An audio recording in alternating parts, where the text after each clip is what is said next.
Today we will explore the case of patient M, who has severe agoraphobia. First, a little about the disorder. Agoraphobia is described as the fear of public interaction or public places. Patient M was a shy child, and when she got into her teen years, she started to become bullied. Her first panic attack happened at a shopping mall when she was taunted by some girls her own age and spiraled into a fear of social situations and public places. She soon discovered a chat room that told her that her behavior had a name, agoraphobia.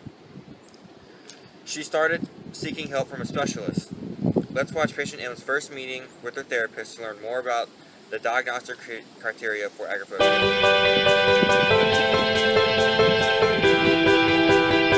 Thank you for agreeing to meet me in my home. I have a hard time sitting in a waiting room.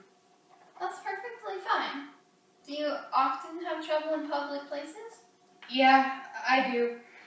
I find it to be hard to be in enclosed spaces or open ones. I feel like I won't be able to escape or get help if I have symptoms or panic attack.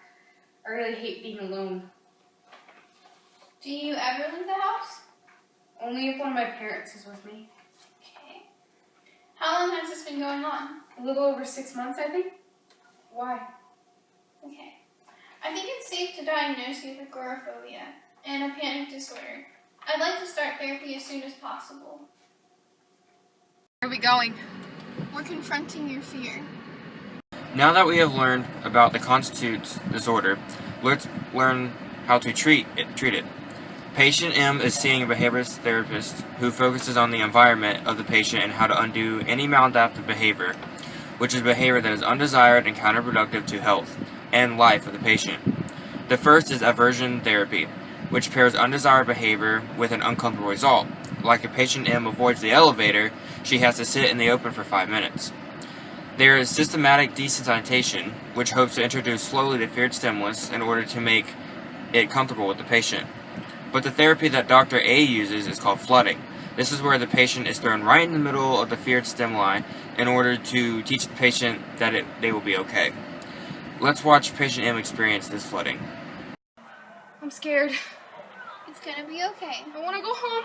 You're gonna be okay. Just breathe. It'll be okay. I want to go home. It's gonna be okay. Patient M is in therapy and with time will rejoin society. Agoraphobia has a 1.2 to 8.4% prevalence, and women are twice as likely more to develop it. One theory is that women are just more likely to report it than men.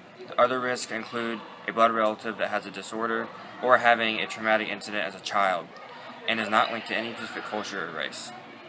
Today we will explore the case patient M, who has severe agoraphobia. Now that... Where are we going? We're confronting your fear. Did you pause it? Continue therapy and with time will rejoin society. Agoraphobia has a 1 to